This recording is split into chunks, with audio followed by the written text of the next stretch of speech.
Hey guys, what's going on? It's Benner from Black Fun Distro. I'm back with another one of my movie reviews. It's been a extremely busy few weeks, and so I have been trying to get to this review. And admittedly, I was supposed to do another review of another film, which I'm going to save for when that film drops in on VOD or home video or whatever coming up. But I did have a chance to check out this movie, which of course is The Heretic, starring Hugh Grant, and is one of the new releases from A24. Of course, A24, very, very prolific studio. They seems like they put out a movie kind of every 2 weeks or so that really get the creative juices flowing. Great for horror fans, great stuff for genre fans. And I am recording this review super early in the morning because I have a plane to catch.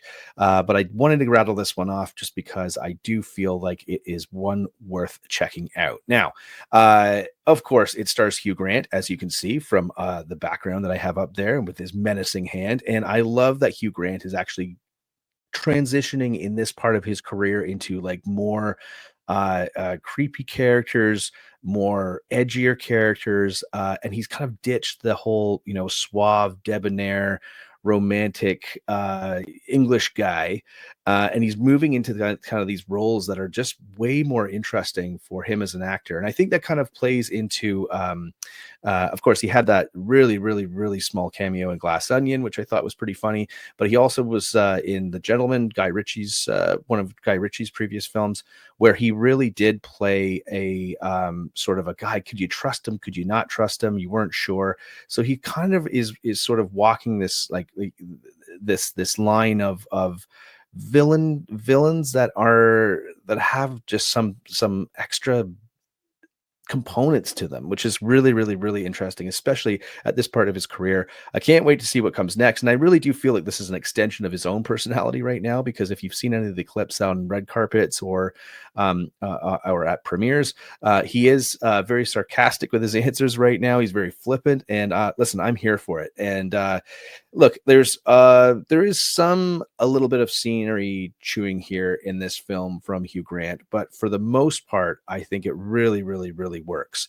And of course, he's starring opposite two very talented young actresses, Sophie Thatcher and Chloe East, who are, basically they're playing missionaries that are trying to convert people over into their religion, and they knock on Hugh Grant's door, and it goes from there. It's got a fantastic trailer for this film that really hooked me in, and I really wanted to see this film for all the reasons I just mentioned. Hugh Grant, bad guy Hugh Grant. It's an A24 film. It looks kind of cool. You can tell it's a limited budget. It's limited locations, limited cast, or a smaller cast, but it is very well executed. I think it's a movie you want to check out, and the only way I can describe it is it's without spoiling anything. It's like a theological horror flick, which I don't think we necessarily have enough of. And what I mean by that is that I think there's all kinds of possession films and possession horror films that you can go watch, but there's not necessarily those movies that sort of ask a whole ton of questions that really challenge the audience. And I think for this movie, it was written by and directed by Scott Beck and Brian Woods, who are best known for their work and who they wrote A Quiet Place, which I really liked. And obviously box office hit, started a franchise, good for them. They also went on to write and direct 65 with Adam Driver, which I did not like, unfortunately. I thought it was a pretty good concept, but I just didn't think the execution was there. And I have never seen Haunt, which is their other film.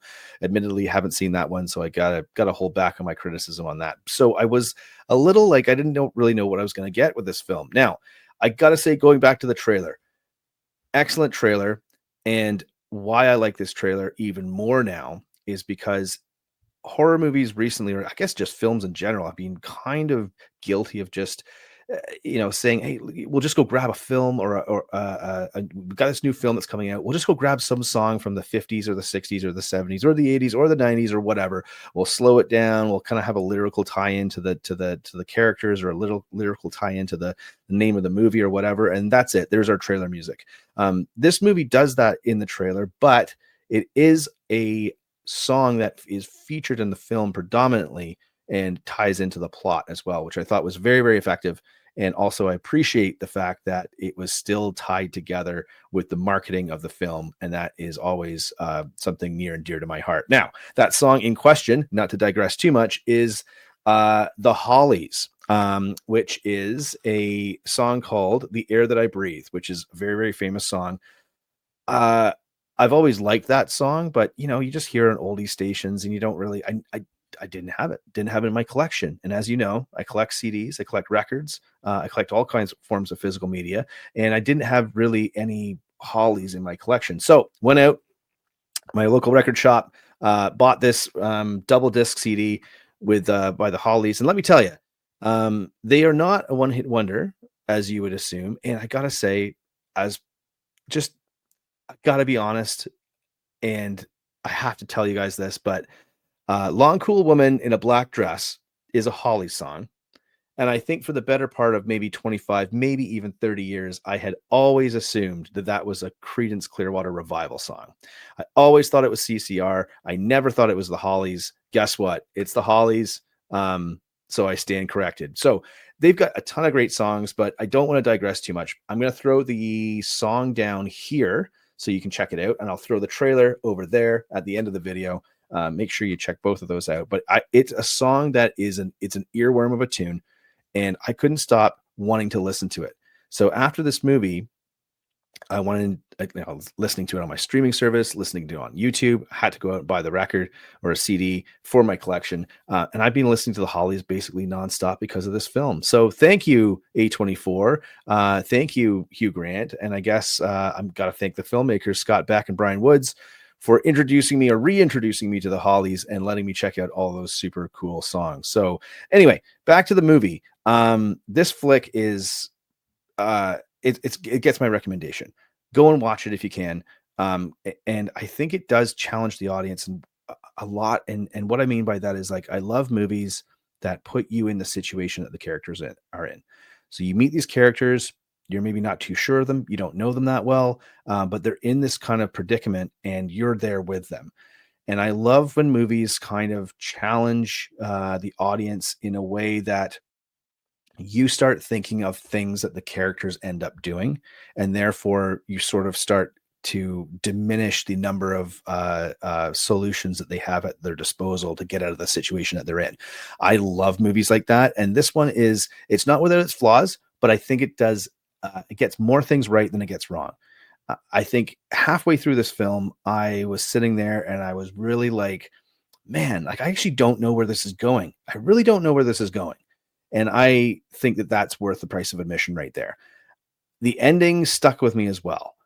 It's like when I watched it, I was like, I don't know. I didn't know if I liked it, but I was like, nah, whatever. It's fine, because the movie itself, I think, delivered. And, but I kept thinking about the ending in much the same way as I thought about this Holly song.